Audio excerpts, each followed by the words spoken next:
Hello everyone. Guys एक बार confirm कर दो मेरी वॉइस आप सभी को ऑडिबल है या नहीं। एक बार कंफर्म करना सारे। Hello hello everyone. Guys confirm कर दीजिए वॉइस ऑडिबल है या नहीं। Hello hello everyone.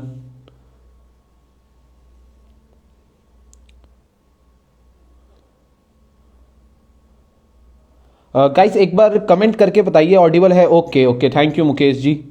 Thank you so much, आपने कंफर्म कर दिया। ओके। सो गाइस आज के लाइव सेशन में आप सभी का बहुत बहुत स्वागत है। और आज के जो हमारे गेस्ट हैं बहुत ही बड़े यूट्यूबर हैं इस टाइम, और उनकी वीडियोस बहुत ज़्यादा मतलब व्यूज़ आते हैं और बहुत ही अच्छे तरीके से वो वीडियोस बनाते हैं शेयर मार्केट और स्पेशली आईपीओस के ऊपर। तो जैसे कि आप सभी को पता है कि आईपीओस के ऊपर हम अपडेट्स करते रहते हैं पेज पे, बट काफ़ी जो हमारे फॉलोअर्स हैं उनको आईपीओ से रिलेटेड प्रॉब्लम्स आती रहती है। जैसे कुछ मिस्टेक कर देते हैं वो, उनको कुछ समझ नहीं आता कि कौन से आईपीओ में लगाना है या नहीं लगाना, ये डिसीजन नहीं ले पाते। तो आज का सेशन जो हमने रखा है अपने गेस्ट के साथ वो इसीलिए रखा है। और आज के सेशन में बेसिकली हम बिल्कुल जो है आईपीओ के ऊपर बिल्कुल बात करेंगे और आईपीओ से रिलेटेड सारी बात करेंगे। तो हमारे गेस्ट की वेट कर लेते हैं, गेस्ट हमारे बस आने ही वाले हैं। और आज का सेशन इंटरेक्टिव बनाने के लिए गाइस अपने क्वेश्चंस पूछते रहना। आप जितने क्वेश्चंस आप ज़्यादा पूछोगे उतना जो है लाइव सेशन इंटरेक्टिव बनेगा। ठीक है, तो हमारे गेस्ट को हम बुला लेते हैं।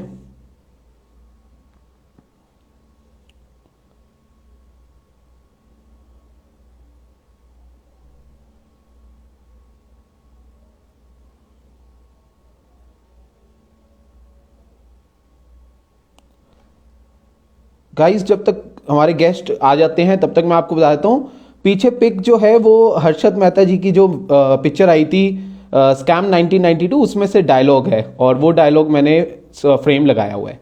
सो गाइस हमारे गेस्ट को इनवाइट करते हैं।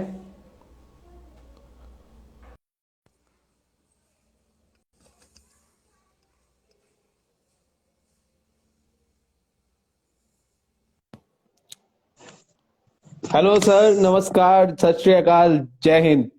अ, नमस्कार, सत श्री अकाल, जय हिंद। सबसे पहले तो आपकी पर्सनालिटी ना बहुत ही सूदिंग है और बहुत ही इंटरेस्टिंग है। और आप यंग थैंक यू एज में सर। इतना इंटरेस्टिंग काम कर रहे हो। Thank you financial so much अड्डा सर। आपने एकदम एक्चुअली फाइनेंशियल लिटरेसी का एक अड्डा बना दिया है। Congratulation to you. Thank you so much sir, thank you so much sir. आज पहली बात तो सर मेरे को बहुत अच्छा लग रहा है कि आपकी वीडियोस देखते देखते आज आपसे बात करने का मौका मिला, वो भी लाइव। और लगभग सर मतलब मैं पिछले एक साल से आपको फॉलो कर रहा हूँ, हर वीडियोस में देखता हूँ। तो आज मेरे को भी बहुत अच्छा लग रहा है कि आज आज मतलब मौका मिल गया कि आपसे लाइव सेशन करने का। तो thank you so much sir आज के लाइव सेशन के लिए टाइम निकालने के लिए sir. Thanks to you brother, आपने पूरा प्लान किया है and I am looking forward to it. I am very sure बहुत मजा आने वाला है। Yes sir, yes. So guys पहले सबसे पहले मैं आप सभी को सर के बारे में इंट्रोडक्शन देना चाहता हूं। सर का नाम है मिस्टर अनंत लड्डा और सर का यूट्यूब चैनल है इन्वेस्ट आज फॉर कल। और गाइस जो इन्वेस्ट आज फॉर कल यूट्यूब चैनल है ना, बस अगर आप एक बार उसमें अरे विजिट कर लोगे तो आप उस चैनल को छोड़ोगे नहीं कभी भी। एक बार सब्सक्राइब करना है और उसके बाद आप कभी भी नहीं छोड़ोगे। बिकॉज जब भी कोई आईपीओ आता है तो मैं अपनी वीडियो बनाऊं ना बनाऊं, मैं पहले सर की वीडियो जरूर देखता हूं कि सर का अरे क्या सो स्वीट ओपिनियन ऑफ है। यू। तो सर की वीडियोस जरूर देखना। और एक और मैं आपको बताना चाहता हूं, सर का एक और चैनल है जो कि मेरे को पर्सनली पसंद है, इसलिए मैं सबको बताना चाहता हूं। सर का एक ब्लॉग चैनल है इन्वेस्ट आज फॉर करके, आज फॉर कल ब्लॉग चैनल है, जहां पे सर अपनी ब्लॉग की वीडियो डालते हैं और स्पेशली सर की दादाजी वाली जो सीरीज है गाइस वो अरे जरूर देखना। सर अपने दादाजी को मेरी तरफ से नमस्ते कहना सर, उनकी वीडियोस भी बहुत अच्छी लगती है। मतलब उनके हंड्रेड एक्सपीरियंस से परसेंट मैं बहुत कुछ बोलने सीखने वाला को हूँ। मिला। हाँ जी, हाँ जी। So sweet of you brother, मैं 100% बोलने वाला हूँ।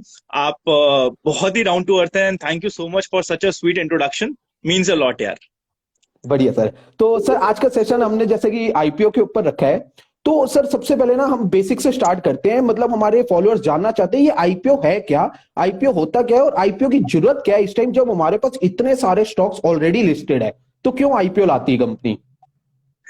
यार देखो, आईपीओ को अगर बेसिक लैंग्वेज में बताए तो इनिशियल पब्लिक ऑफर, जब भी कोई एक नई कंपनी चाहती है कि वो भी मार्केट में लिस्ट हो जाए, इसलिए वो आईपीओ लाते हैं। और स्पेशली जब देखा जाए ना, इंडिया जैसी कंट्री में जहां पे वर्ल्ड की highest number of listed companies है, और साथ ही साथ वहां पे आज के दिन इंडिया में 28 से नीचे की है एवरेज एज। तो मतलब इंडिया में यूथ बहुत है, पावर बहुत है। आने वाले समय में सक्सेसफुल कंपनीज बहुत आने वाली है। जब भी कोई एक नई राइट। कंपनी आती है वो चाहती है कि वो पब्लिक से पैसा रेस करे, तो वो आईपीओ लेके आएगी सही। तो सिंपल सा रीजन है, जब भी आप पब्लिक में जाना चाहते हैं आप आईपीओ लेके आते हैं, और पहली बार जब कोई कंपनी लिस्ट होती है प्राइमरी मार्केट में उसको हम आईपीओ बोलते हैं। ओके सर, ओके ओके, मतलब पहली बार किसी भी कंपनी जो भी आती है उस प्रोसेस को हम आईपीओ कहते हैं। ठीक है सर, ठीक है, बहुत सही समझाया।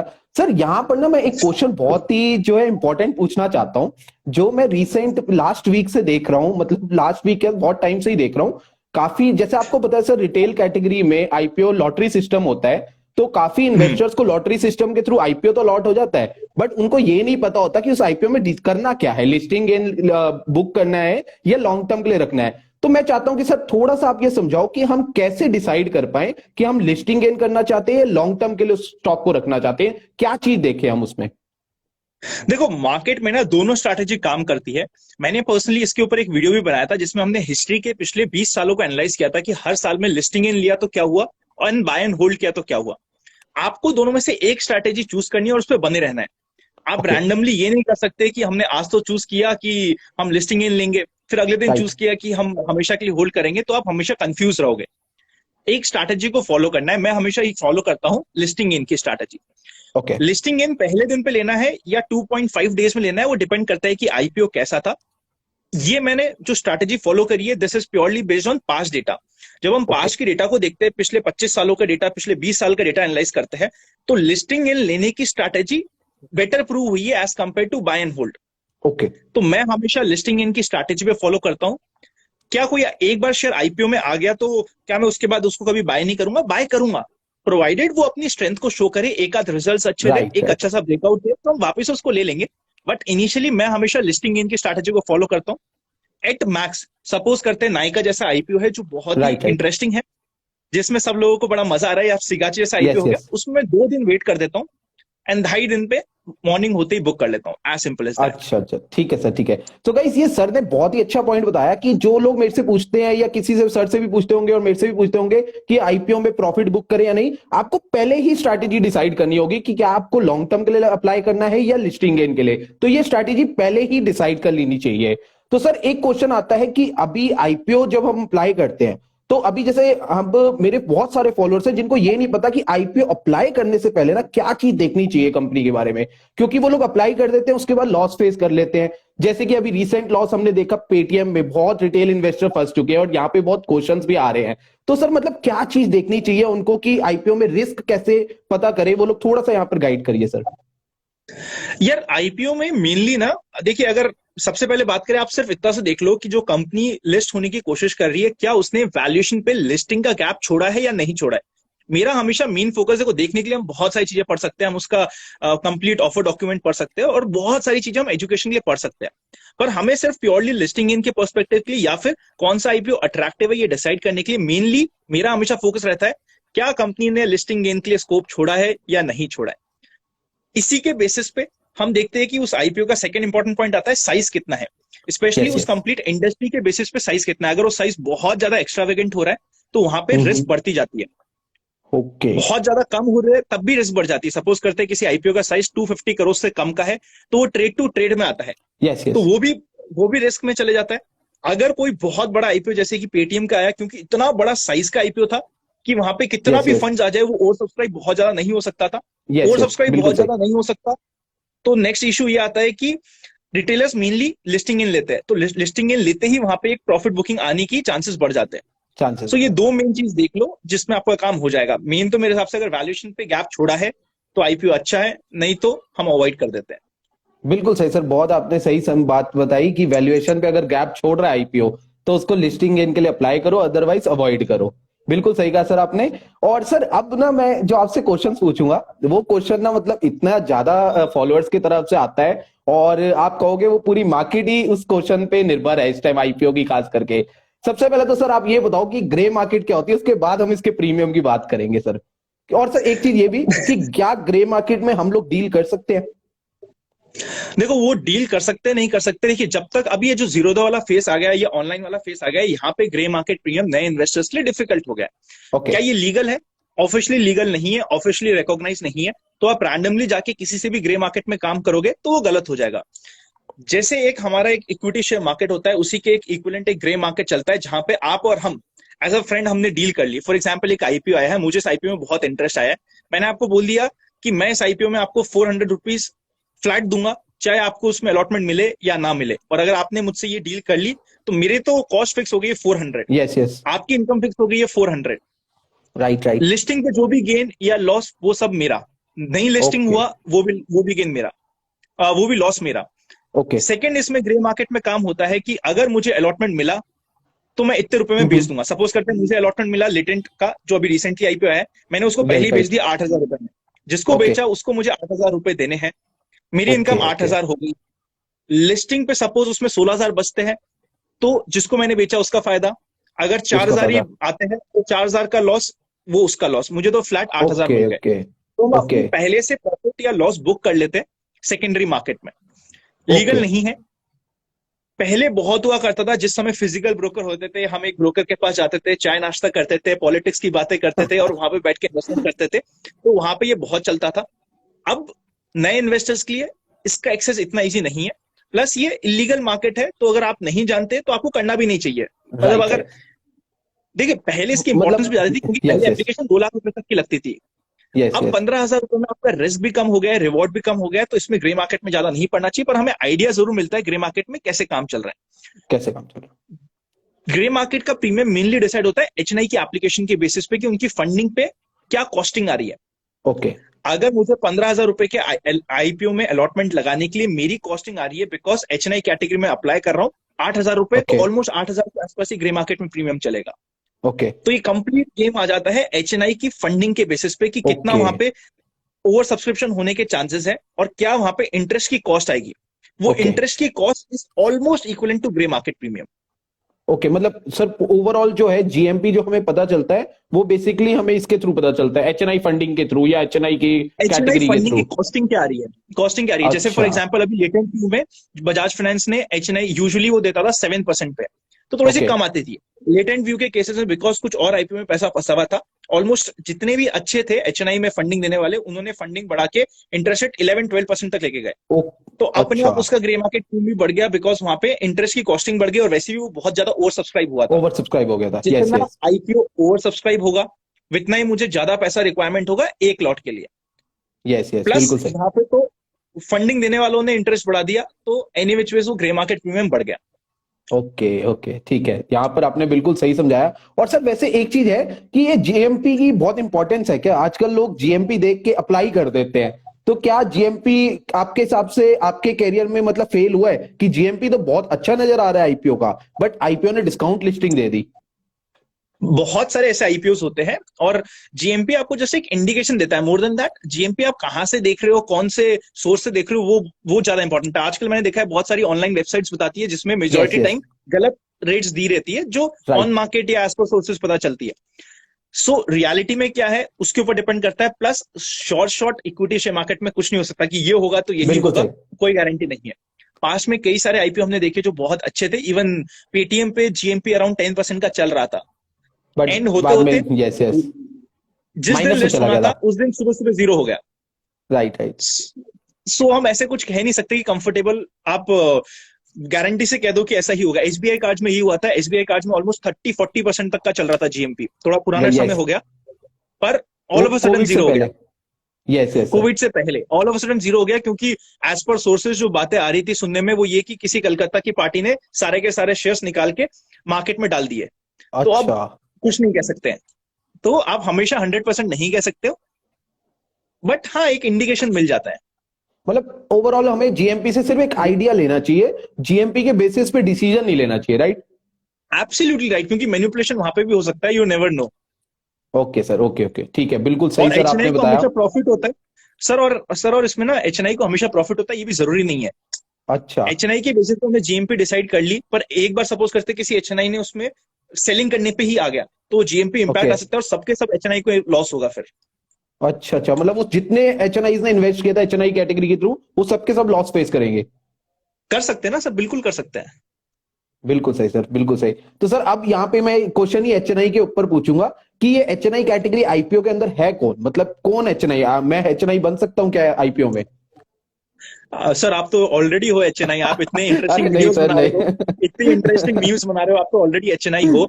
एचएनआई देखिए, 2 लाख से नीचे की, below 2 lakh it is retail category. जैसे ही आप दो ओके। लाख से ऊपर की एप्लीकेशन अप्लाई करते हो वो एचएनआई कैटेगरी हो जाती है। ओके। अप्लाई करने की बात करें ना, देखो कुछ सिस्टम्स जैसे आप अगर येस बैंक में अप्लाई करोगे तो आपको सेम ही फॉर्म होता है जो भरना होता है, कोई डिफरेंट फॉर्म नहीं होता एचएनआई के लिए। बस जैसी आपकी एप्लीकेशन 2 लाख से ऊपर, सपोज करो आपके 2 करोड़ की एप्लीकेशन लगा दी आपने, ओके। तो अपने आप एचएनआई में काउंट हो जाती है। कुछ बैंक्स है जिसके पोर्टल में एक अलग से एचएनआई का एक डॉट बना रहता है, आपको एचएनआई पे क्लिक करके एचएनआई के फॉर्म भरना पड़ता है। ओके। बहुत इजी है। बट एक एक डिफरेंस आता है रिटेल कैटेगरी में और एचएनआई कैटेगरी में। रिटेल कैटेगरी में आप कट ऑफ प्राइस चूज करते हो, एचएनआई यस कैटेगरी में यस। कट ऑफ प्राइस होती नहीं है। वहां पे आपको ऑप्शन ही नहीं मिलेगा। वहां पे आपको हमेशा जो प्राइस बैंड है उसका हायर प्राइस चूज करना है। दैट्स इट, बात खत्म हो गई। ठीक है, तो सर ऐसा भी होता है कि जैसे हम रिटेल इन्वेस्टर्स को तो जो कट ऑफ प्राइस में ही आईपीओ लॉट होते हैं, तो क्या ये एचएनआई कैटेगरी में जो अप्लाई करते हैं या जो एंकर इन्वेस्टर्स होते हैं उनको कम अमाउंट में भी लॉट हो जाते हैं शेयर? नहीं नहीं नहीं नहीं, अच्छे आईपीओ में पॉसिबल नहीं है। अच्छा। अच्छा, आईपीओ में प्राइस पॉसिबल सेम नहीं ही है। है। ठीक है प्राइस ठीक सेम है। ही, अगर कोई अंडर सब्सक्राइब हो जाए आईपीओ तो ऑब्वियसली वहां पे आ सकता है, बट यूजुअली हम देखेंगे नहीं कि एचएनआई कैटेगरी को सस्ता मिल रहा है। एब्सोल्युटली सेम, सिर्फ डिस्काउंट मिलता है तो एम्प्लॉयज को मिलता है, वो भी बहुत ओके। सिलेक्टेड कंपनीज देती है, तो वो पहले से स्पेसिफाई रहता है। ठीक है सर, ठीक है सर, बिल्कुल आपने ये सही बताया। अब सर एक सवाल और है दोबारा से एचएनआई से रिलेटेड, क्योंकि एचएनआई के बारे में मेरे को भी कम नॉलेज है और हमारे फॉलोअर्स को भी, क्योंकि एचएनआई के बारे अच्छा। में मैंने कहीं नहीं देखी इतनी, मतलब जहां पर रिटेल इन्वेस्टर्स के लिए तो हर कोई मदद करता है, बट मैंने अभी तक नहीं देखा आईपीओ में कोई एचएनआई के बारे में बताता हो। तो एक क्वेश्चन ये है कि ये फंडिंग कैसे मिलती है एचएनआई में, और फंडिंग कौन करता है, और ये परसेंटेज फंडिंग वगैरह क्या? फंडिंग ना ऑर्गेनाइजेशंस करती है, जैसे कि बजाज फाइनेंस एक एग्जांपल हो गया, इसी की तरीके ओके। से बहुत सारी ऑर्गेनाइजेशंस होती है। उनका रेशियो यूजुअली रहता है 2% के आसपास। मतलब अगर उन्होंने आपको 100 करोड़ की फंडिंग करी, आपको 2 करोड़ रुपए इन्वेस्ट करने हैं, बाकी वो फंड करेंगे at interest rate of okay. Around 7%, जो यूजुअली मिल जाता है पर एनम। अगर आपने 7 दिन के लिए वो फंड यूज किया है तो 7 दिन का आपको इंटरेस्ट लग जाएगा। यहाँ ठीक पे है। मेन ट्रिक ये होती है कि सपोज करते हैं आपने 10 करोड़ की एप्लीकेशन लगाई, तो आपको इंटरेस्ट 10 करोड़ के ऊपर पूरा का पूरा लगेगा, पर अलॉटमेंट ओके। डिपेंड करेगा कि वो कितना ओवर सब्सक्राइब हुआ है। तो ओके। 10 करोड़ की एप्लीकेशन में हो सकता है आपको अलॉटमेंट सिर्फ 10 लाख का ही मिले, बाकी सब पे आप अननेसेसरी इंटरेस्ट दे रहे हो, और वही इंटरेस्ट के बेसिस पे हम डिसाइड करते हैं कि ग्रे मार्केट प्रीमियम क्या आया। ओके। ठीक है। सो यूजुअली, और ऐसा भी हो सकता है कि आपके पास ही 4-5 करोड़ हो जो आज के दिन फ्री, आप सीधा लगा दो, वही एचएनआई हो गया, आपको फंडिंग लेने की जरूरत नहीं है, तो वो दूसरा ऑप्शन आ अच्छा, जाता है। मतलब सेल्फ फंडिंग भी कर सकते हैं और फंडिंग ले भी सकते हैं? बिल्कुल कर सकते हो सर, आप सेल्फ फंडिंग करो। अगर आपको लगता है कि यार ये ज्यादा सब्सक्राइब नहीं हो रहा, मेरी 50 लाख की एप्लीकेशन में लगाने पे मुझे एक अलॉटमेंट मिल जाएगा एंड हैप्पी विद दैट, आप लगाओ 50 लाख ओके। की एप्लीकेशन, लगाओ 25 लाख की लगाओ। ठीक है सर, ठीक है, बहुत ही अच्छा आपने एक्सप्लेन किया। गाइस मैं आपको बताना चाहता हूं कि अभी 2-3 क्वेश्चन हमारे सर से और हैं, तो आपके जो भी क्वेश्चंस हैं अभी क्यू एंड ए सेशन हम पूरा रखेंगे सर के साथ, तो आपकी जितनी भी क्वेरीज होगी आप साथ साथ पूछते रहना। तो सर अब जो मेन बात पॉइंट आता है ना, मैं बहुत ही इंपॉर्टेंट पॉइंट आपसे पूछने जा रहा हूं कि इस टाइम जो प्रॉब्लम हम क्या देख रहे हैं कि जो रिटेल इन्वेस्टर्स हैं उनको अलॉटमेंट नहीं मिल रही।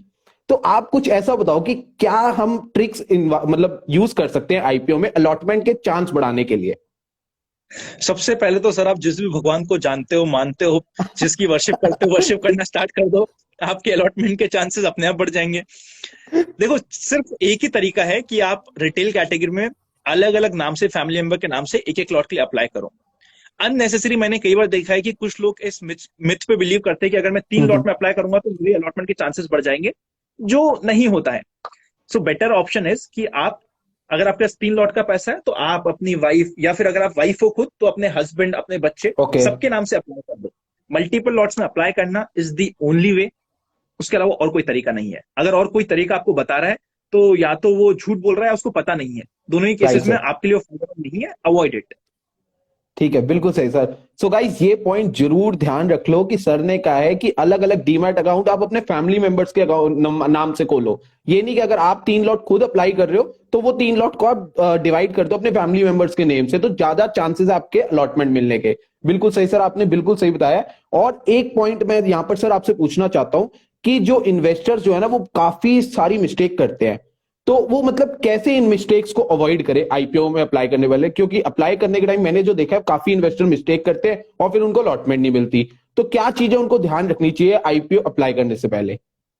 यार ये बहुत इंपॉर्टेंट क्वेश्चन है सर जो आपने पूछा है ना ब्रदर, कि कई बार हमारे तो कुछ ऐसे लोग हैं जो हर बार गलत अप्लाई करते हैं और एंड में कहते हैं कि मेरा नसीब खराब है, मुझे 20 आईपीओ में कोई अलॉटमेंट ही नहीं मिला। राइट सर, एक राइट। मिस्टेक जो सब करते हैं कि सपोज करते हैं मैंने 3 डीमैट अकाउंट खोल लिए मेरे नाम से, अनंत लड्डा के मैंने जीरोधा में खोल लिया, एंजल में खोल लिया और अपस्टॉक्स में खोल लिया। मैंने ओके। तीनों पे एक एक लॉट अप्लाई कर दिया, आपकी एप्लीकेशन अपफ्रंट रिजेक्ट हो जाती है। मैंने एक ही डीमैट अकाउंट से 2 बार अप्लाई कर दिया, मेरी एप्लीकेशन रिजेक्ट हो जाएगी। मैंने अगर सबमिट नहीं करी मेरी एप्लीकेशन, अप्रूव नहीं करी है मेरी एप्लीकेशन, तो रिजेक्ट हो जाएगी। यूजुअली हम देख रहे हैं कि यूपीआई में आपके पास एक जो भी आपका बैंक अकाउंट लिंक्ड है वहां पे आपको जाके अप्रूव करना पड़ेगा ब्लॉक मैंडेट करने के आता लिए। है। Right, right. मैंडेट आता है, अगर आपने मैंडेट अप्रूव नहीं किया और ऑटो अप्रूवल पे नहीं लगाया तो आपकी एप्लीकेशन रिजेक्ट हो जाएगी। यही मेन कारण है जिसकी वजह से एप्लीकेशन रिजेक्ट होती है। इसके अलावा आई डोंट थिंक कोई कारण होता है जब तो हम सर कुछ एक, यस एक्स्ट्रा। यस, हाँ सर बताओ यस ना। आप बोलिए, आप बोलिए सर, बोलिए। नहीं, कई बार हम क्या है थोड़ा सा ओवर स्मार्ट बनते हैं कि मैं मेरे नाम से 3 4 जगह अप्लाई करता हूँ, तो मल्टीपल नाम, multiple demat of same name, एक पैन अकाउंट पे एक ही एप्लीकेशन लग सकती है। This is the main rule. अगर आपने ये फॉलो किया तो कोई टेंशन की बात नहीं है। ठीक है सर। सर एक पॉइंट ये है कि काफी मैंने इन्वेस्टर से सुना है कि वो क्या करते हैं, जैसे एक मेरा डीमैट है, एक मेरी मदर का है, एक मेरे फादर का है, बट पेमेंट क्या करते हैं मेरी यूपीआई से ब्लॉक कर देते हैं सारी। तो ऐसा किसी ने तो मुझे कहा, वैसे आपके हिसाब से ये करना मतलब एक एडवाइजेबल ऑप्शन है या नहीं? क्योंकि नहीं, काफी लोग बेटर पूछते हैं ऑप्शन ये ये। नहीं, देखो सर, सबसे पहले बेटर ऑप्शन ये होता है कि जिसका बैंक अकाउंट है, जिसका डीमैट अकाउंट है, वो सेम आप लिंक कर दो। पर अगर ओके। मैं मेरे अकाउंट से भी अलग अलग पे करता हूं तो इट इज एब्सोल्युटली ओके। आपकी एज ऑन डेट, बीच में एक बार नोटिफिकेशन आने की बात हुई थी कि इसको चेंज करते हैं, बट एज ऑन डेट आज के दिन इट विल वर्क। आपको कहीं कोई दिक्कत नहीं आएगी। आप एक अकाउंट से एक बैंक अकाउंट से एक यूपीआई से 3 4 जगह पे अप्लाई करोगे तो वहां पे काम चल जाएगा। अच्छा, मतलब ये काम कर देगा चाहे मतलब मेरे हाँ, फादर का डीमैट के साथ कोई और बैंक लिंक हो, बिल्कुल बट पेमेंट मेरे बिल्कुल बैंक चल से भी जाएगा। कर सकते हैं। ठीक है बिल्कुल चल सर। जाएगा as on date. It is not preferable, it is not the right way अगर हम फाइनेंशियली बात करें, बट अभी वो चल जाएगा। आपको एप्लीकेशन रिजेक्ट नहीं होगी उसके लिए। अच्छा, मतलब काम कर रहा है बट एक एडवाइजेबल ऑप्शन नहीं है। एडवाइजेबल एडवाइजेबल ऑप्शन ऑप्शन नहीं यही है। है कि अपने अपने डीमैट अकाउंट पे से जो बैंक लिंक है वहीं से पेमेंट करो। एब्सोल्युटली। बिल्कुल सही सर, बिल्कुल सही। और सर अब लास्ट, अब हम Q and A session start करने जा रहे हैं। तो मैं यहाँ पर आपका एक पॉइंट जो है आपसे एक एडवाइस, मतलब जो हमारे जितने भी फॉलोअर्स आज का लाइव सेशन अटेंड कर रहे हैं उनके लिए सर कुछ, मतलब कुछ बातें बताइए सर। मतलब कुछ क्या ऐसी बताऊं बात जो, सर? नहीं नहीं, मतलब मैं चाहता हूं कि आप उनको कुछ समझाएं क्योंकि सारे यंग पीपल है, कि कुछ ऐसी बात बताओ कि वो अपनी लाइफ में कुछ गलती ना करे और फाइनेंशियली इंडिपेंडेंट बने। बस हम ये चाहते हैं कि आपकी तरफ से कुछ अच्छा बताइए सर आप उनको। सर सबसे पहले तो मैं ये कहूंगा, अगर आप सिर्फ अभी अपनी इन्वेस्टमेंट जर्नी स्टार्ट कर रहे हो ना, this is the only thing which I say, मैं कोई ज्यादा ज्ञान नहीं दूंगा, सिर्फ एक ही बात बोलूंगा। अगर आप फाइनेंशियल जर्नी स्टार्ट कर रहे हो, स्टेप बाय स्टेप स्टार्ट करो और एजुकेशन पे फोकस करो। स्टेप बाय स्टेप स्टार्ट करने से क्या होता है, हमें यूजुअली लगता है कि जब तक मेरे पास पैसा कम है, सपोज करते if I am investing with 1 lakh rupees, मेरा ये माइंडसेट रहता है कि यार एक बार वो 1 लाख के 10 लाख हो जाए, फिर मैं रूल्स फॉलो करूंगा, फिर मैं प्रॉपरली राइट, इन्वेस्टमेंट करूंगा। तो ये ऐसे रातों रात वाला ना क्विक गेन, मतलब देखो जल्दी पैसा तो सिर्फ कसिनो में बनता है। Right, right. यहाँ पे आप ये समझ लो कि आप रातों रात एक बार 10 लाख हो जाए फिर आप आराम से ढंग से प्रोसेस से इन्वेस्ट करोगे, वो गलत बात होगी। होता क्या है, जब हम 1 के 10 करने की कोशिश करते हैं ना, तो हम सीधे स्टार्ट करते हैं ऑप्शन बाइंग से। हम कॉल राइट, पुट बाय कर लेंगे, कभी कॉल बाय कर लेंगे, 2 4 बार प्रॉफिट भी करेंगे, पर जब लॉस करेंगे तो सारा का सारा कैपिटल एक साथ उड़ा देंगे। अगर आप नए हो, स्टार्ट स्लो, स्टार्ट करो अपने म्यूचुअल फंड से। फिर आपको समझ आ गया mutual funds, direct stock investing में पोजिशनल से स्टार्ट करो। आपको ओके, पोजिशनल समझ आ गया, पोजिशनल में आप पैसा कमाने लग गए, आप इंट्राडे करो। आपको इंट्राडे भी समझ आ गया, आपका कैपिटल एक बड़ा बन गया, आप ऑप्शन सेलिंग से स्टार्ट करो। आपको ऑप्शंस पसंद है, आपके पास कैपिटल हो गया, ऑप्शन सेलिंग से स्टार्ट करो, वहां पे आपकी सक्सेस की प्रोबेबिलिटी ज्यादा है। तो okay. Step by step process में जाओ।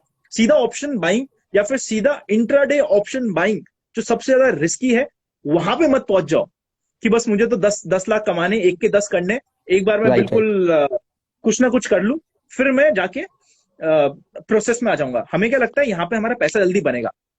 एक्चुअली बात करी जाए ना, जब आप ऑप्शन बाइंग करते हो ना, आपकी सक्सेस की probability is usually less than 20%। मैं ऑप्शन बाइंग पे इतना फोकस इसलिए कर रहा हूँ बिकॉज पिछले 6 महीने में, 1 सालों में जितना भी मेरे पास फीडबैक आया है, जो सबसे मेजर लॉस हुआ है यस वो यस, ऑप्शन बाइंग हुआ।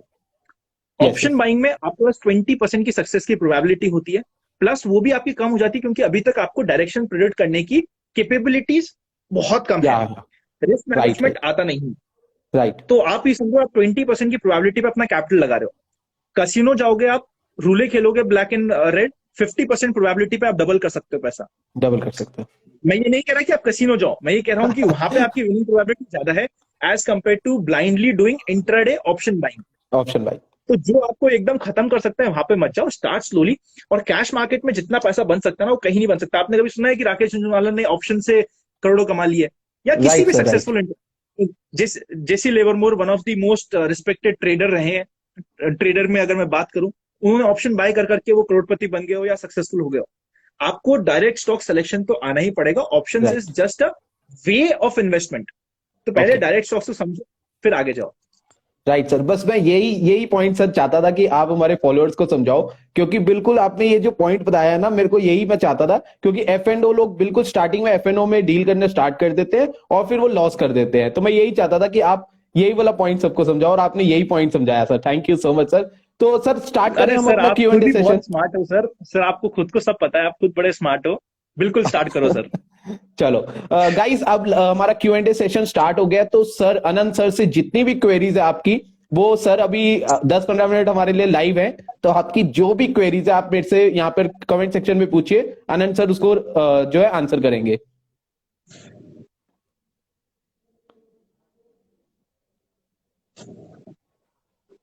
सर एक क्वेश्चन बहुत आ रहा है कि ये जीएमपी कहां पर चेक करें, तो थोड़ा सा आइडिया दीजिए।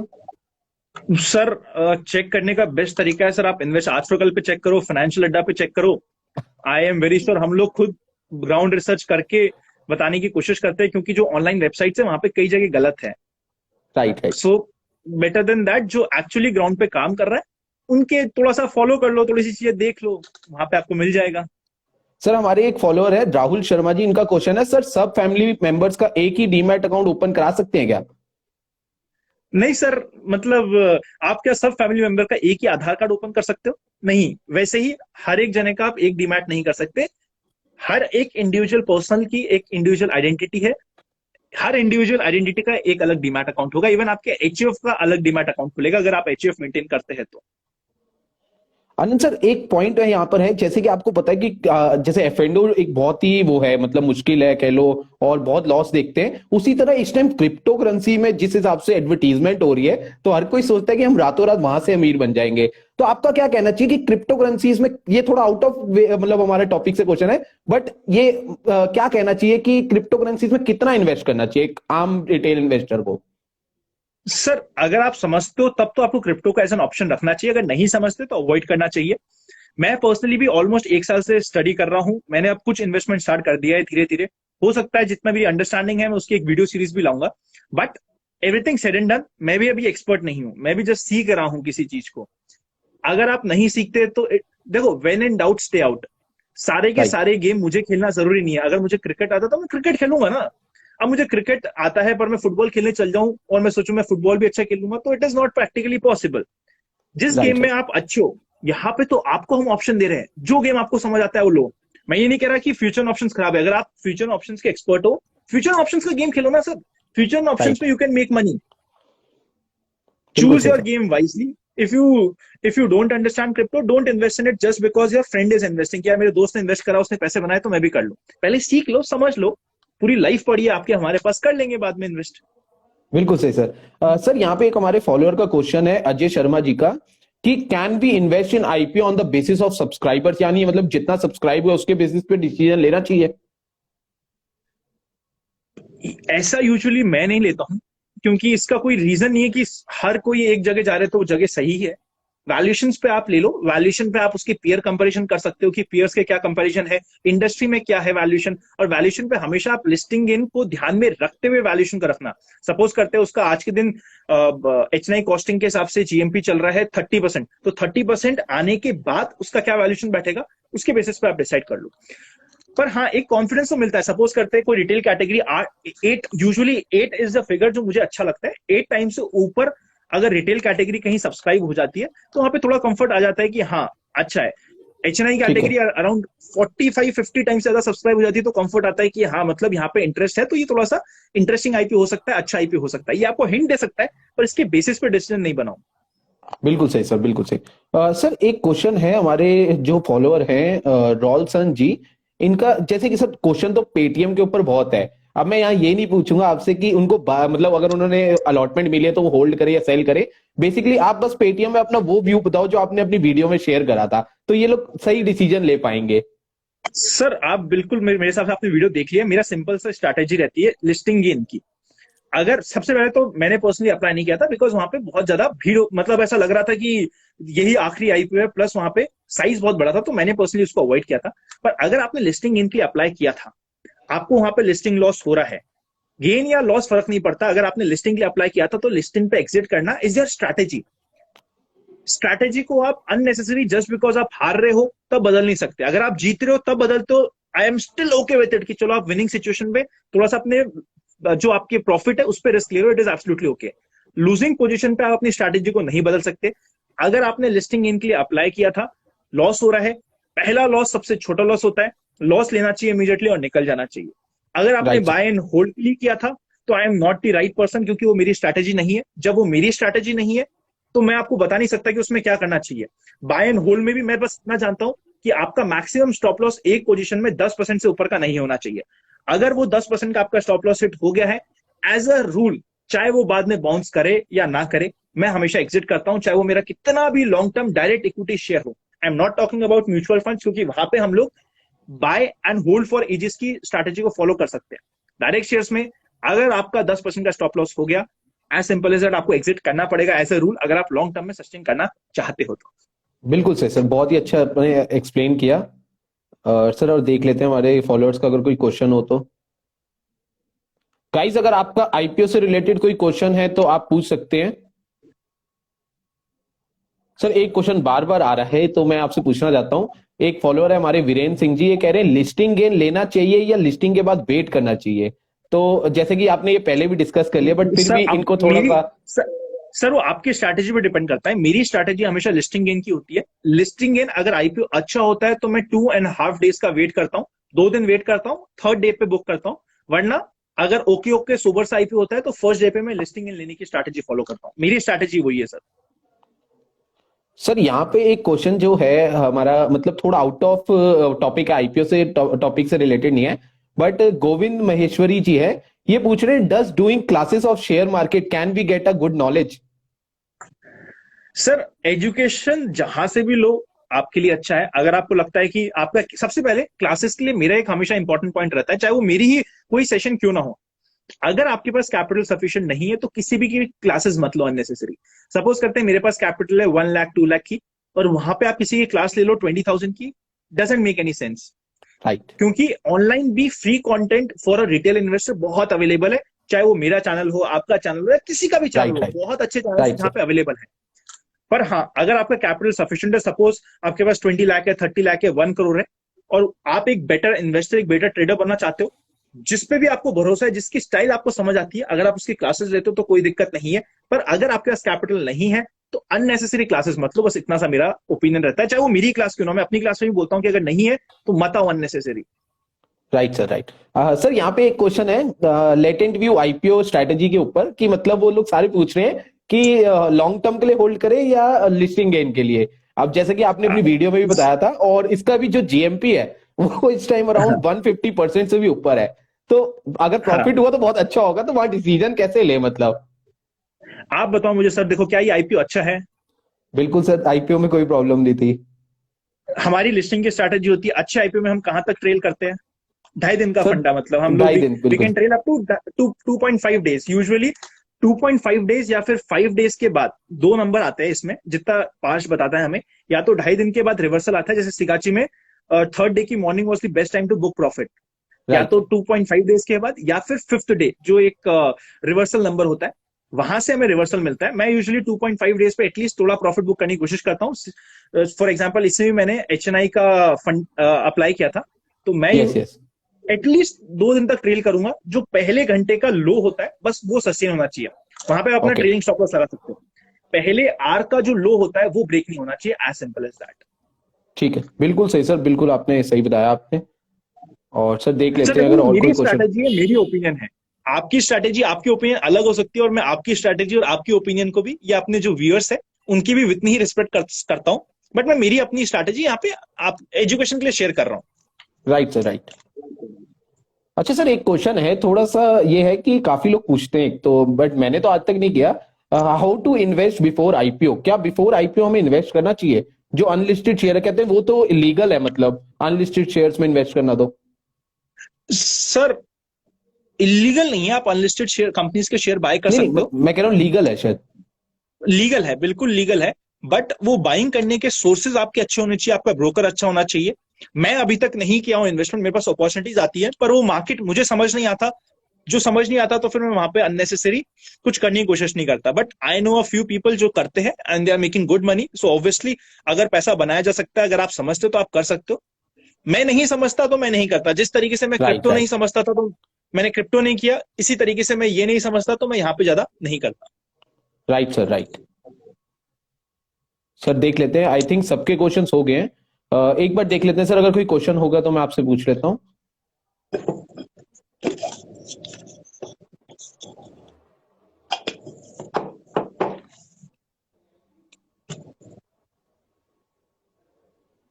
आई थिंक सर सारे क्वेश्चन हो गए हैं। मैं एक जस्ट सेकंड। अच्छा सर, एक पॉइंट है सर, आई थिंक आप मेरे हिसाब से तो यूपीआई के थ्रू तो नहीं लगाते होगे आईपीओ, नहीं नहीं मतलब नहीं नहीं नेट नहीं। नेट बैंकिंग के बैंक, थ्रू आप। हमेशा। तो सर दैट्स अ वैसे, बेटर वे। बिकॉज मैंने जो देखा है, मैं यूपीआई के थ्रू जब से अप्लाई कर रहा हूँ, वैसे मैंने तो मतलब जितनी भी बार प्रॉब्लम मेरे को आई है, मैंने उसको समझा है और अब मेरे को प्रॉब्लम कभी भी नहीं आ रही। बट काफी लोगों को मैंने देखा है, उनकी सर प्रोसेसिंग में रह जाती है, किसी की पेंडिंग रह जाती है। तो बेस्ट वे यही है कि नेट बैंकिंग के थ्रू अप्लाई करें। That is simpler way. वहां पे आपके चांसेस में गलती के चांसेस बहुत कम होते हैं, क्योंकि कई बार हमें यूपीआई में अप्रूव करना होता है, वो हमें पता नहीं होता कैसे करना है। कई बार मिस हो जाता है। तो इट इज ऑलवेज बेटर कि जो अगर हमारा सीधा सीधा, अगर मैं सीधा पहुंच सकता हूँ तो मैं अननेसेसरी घूम के क्यों जाऊं। या तो मेरे पास राइट वो राइट वे नहीं हो तो मैं जाऊं। तो जो सीधा राइट राइट काम हो सकता है उसको कॉम्प्लिकेट नहीं करते हैं। Right sir, right. तो सर आई थिंक कि सारे क्वेश्चंस जो है हमारे वो फॉलोअर्स के कंप्लीट हो गए हैं। तो सर बहुत बहुत थैंक यू कि आपने टाइम निकाला हमारे इस लाइव सेशन के लिए, और बहुत ही अच्छा एक्सप्लेन किया सर आपने। और सर काफी लोग आपके चैनल का पूछ रहे हैं। गाइस, सर का चैनल है, यूट्यूब चैनल है और इंस्टाग्राम पे पेज है, इन्वेस्ट आज फॉर कल। और सर की जो वीडियोस है उनके दादाजी के साथ, वो भी जरूर देखना। तो sir thank you thank so you much, brother. आपने टाइम निकाला हमारे लाइव सेशन के लिए। Thank you so much sir, thank you so much. Pleasure is all mine, and you are doing an amazing job. Congratulations to you, and thank you for having me on the show. Thank you, brother. नमस्ते sir, नमस्ते। नमस्ते sir, नमस्ते। चलो मिलते हैं बहुत जल्दी। Okay sir, okay.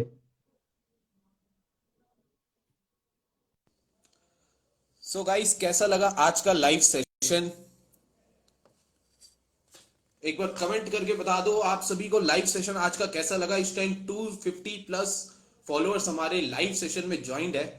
तो एक बार कमेंट करके बता दो, और अच्छा लगा तो फीडबैक आप मेरे को डीएम भी कर सकते हो। अच्छा चलो, ये हर्षद मेहता वाली फोटो का बहुत वो आ रहे कमेंट।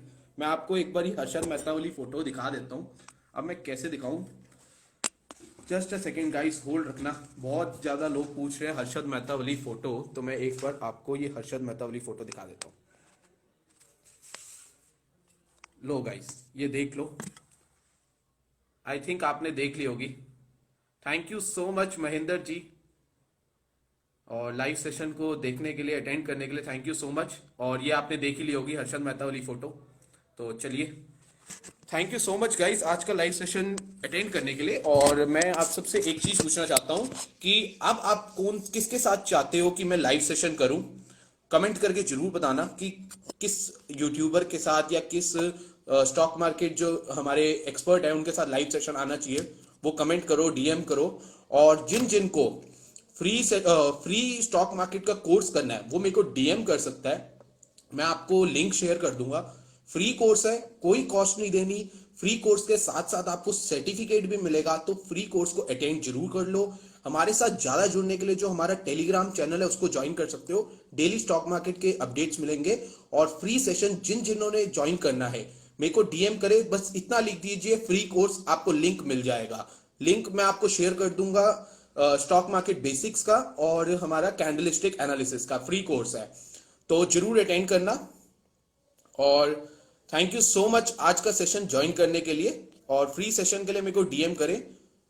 और मिलते हैं, ठीक है जी। सीए रचना रानडे मैम के साथ भी मैं जरूर बात करूंगा, और उनके साथ भी, प्रांजल सर के साथ भी। ठीक है सर, ठीक है जी। शुभम जी, प्रांजल सर के साथ भी मैं बात करूंगा। और भी एक मैं लाइव सेशन की बात कर रहा हूं, हमारे एक बहुत ही बड़े यूट्यूबर हैं, बहुत ही अच्छा एक्सप्लेन करते हैं, उनके साथ भी जल्द हमारा लाइव सेशन आएगा। तो और किस टॉपिक पे लाइव सेशन आप सभी को चाहिए वो भी मेरे को डीएम कर सकते हो आप, ठीक है? किस टॉपिक पे आप सबको लाइव सेशन चाहिए गाइस? फ्री कोर्स के लिए यहां पर मैसेज मत करो, बस मेरे को डीएम कर दो, मैं आपको फ्री कोर्स शेयर कर दूंगा। यहां पे डीएम या फ्री कोर्स लिखने का कोई फायदा नहीं, मेरे को डीएम करिए, मैं आपको लिंक शेयर कर दूंगा। एसेट योगी जरूर जी, एसेट योगी जी के साथ भी मैं लाइव सेशन जरूर करूंगा। तो चलिए दोस्तों, मिलते हैं नेक्स्ट लाइव सेशन में। थैंक यू सो मच, बहुत बहुत थैंक यू, आपके साथ आपने लाइव सेशन में टाइम दिया और अपने क्वेश्चंस पूछे। आई होप आईपीओ से रिलेटेड आप सबकी क्वेरीज जो है सॉल्व हो गई होगी। थैंक यू वॉन्टेड ट्रेडर, वॉन्टट्रेडर्स.in, thank you so much. Investing करो, थैंक यू सो मच। चलो मिलते हैं गाइस नेक्स्ट लाइव सेशन में। फ्री कोर्स के लिए डीएम करो, बस फ्री कोर्स लिख देना, मैं शेयर कर दूंगा। Thank you so much.